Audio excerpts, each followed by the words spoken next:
Existem provas que indicam que civilizações muito avançadas, com tecnologias que desapareceram por um cataclismo universal, existiram muito antes dos sumérios, a primeira civilização aceita sobre a Terra.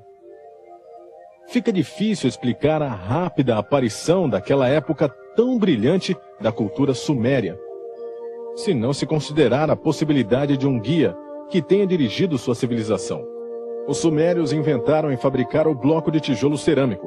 Construíram cidades como Erish, Ur, Lagash e Nippur, com palácios e aquedutos.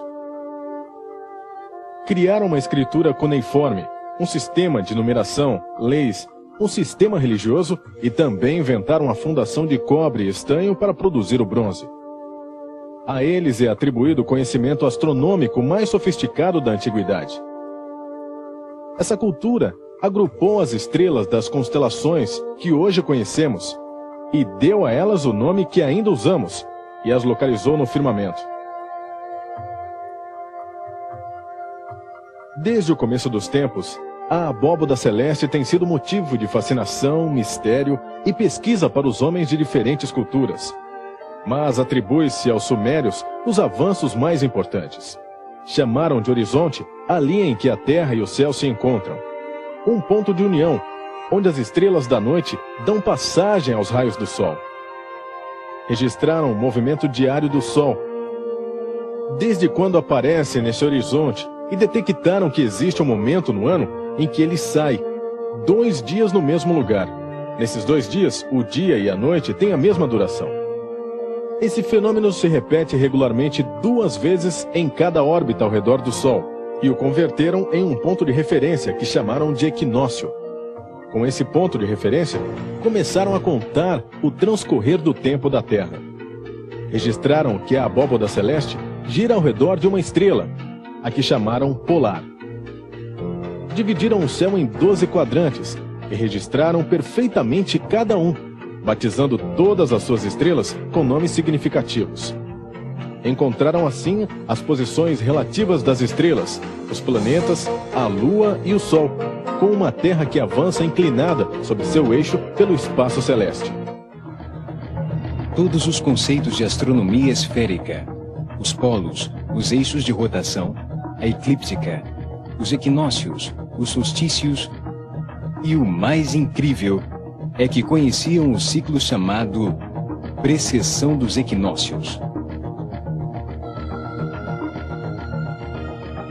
É uma medida de tempo bastante grande, 25.920 anos, resultado da volta de todo o sistema solar ao redor de Alcione, o Sol central das Pleiades. A Terra gira 3.600 vezes ao redor do Sol, em cada volta do sistema solar ao redor de Alcione. Supõe-se que encontraram esse ciclo quando perceberam que o aparecimento anual do ponto de referência estabelecido, o dia do equinócio, atrasava um pouco a cada ano. O atraso é de 1 grau a cada 62 anos e é conhecido como precessão dos equinócios. Com isso, os sumérios agregaram ao tempo terrestre o tempo celeste, uma enorme medida que determina ciclos que têm sido precursores de mudanças gigantescas. Dividiram o círculo desse trajeto em 12 quadrantes, cada um com 30 graus de espaço celeste, simbolizado por um animal. É o círculo de animais ou zodíaco. Cada quadrante, ou era, durava 2.160 anos. Como é possível que a primeira civilização da Terra tenha conseguido observar e entender esse fenômeno em tão pouco tempo? É possível que tenham recebido informação de sobreviventes de uma civilização anterior. O calendário sumério começou a registrar diariamente desde o ano 4468 a.C., na Era de Touro. Entretanto, eles consideravam que o tempo tinha começado no ano 10.928 a.C., na constelação de Leão, quando a Terra se inundou, salvando-se apenas Ziusudra, o Noé sumério. Curiosamente, os egípcios também começam a contar o tempo a partir desse momento, quando sua terra emergiu das águas. O zodíaco circular encontrado no templo de Dendera confirma isso.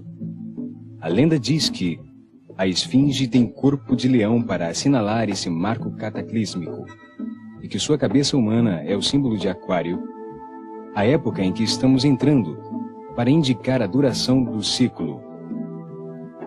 Os cientistas atuais confirmam que naquele momento marcado pelos egípcios e sumérios, terminou a era glacial do Pleistoceno, quando o nível das águas do mar do mundo todo subiu 130 metros.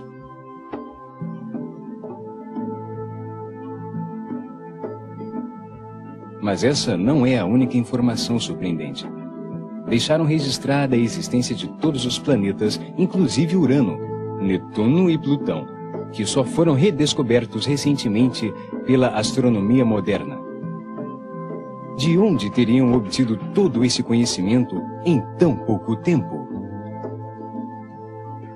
É preciso levar em conta a possibilidade de que tenham tido um guia superior que dirigiu seu desenvolvimento com base em informação de uma civilização anterior. A resposta a essa questão encontra-se nas placas de barro sumérias, junto com a primeira escritura conhecida. Mas nos negamos a aceitar isso. Eles falam de Utu, um povo mais antigo que existiu antes do dilúvio, com habitantes saudáveis que praticamente não envelheciam. Uma sociedade modelo de equilíbrio e justiça. O rei Hammurabi, em seu famoso código, também confirma a existência de uma civilização mãe desaparecida. Diz textualmente que ele entende as enigmáticas palavras entalhadas em pedra dos dias anteriores ao dilúvio, o que indicaria que antes existiram escritas, linguagem e escritura. A informação sobre a existência da Atlântida está envolta em mito. É preciso abrir as fronteiras da mente para aceitar os indícios misteriosos que a história nos conta. Vamos ouvir todas as lendas e todas as histórias, que por mais estranhas que pareçam, podem nos levar a entender a mente do Criador e resolver o maior enigma de todos: o propósito da nossa existência. De onde viemos? Como temos progredido?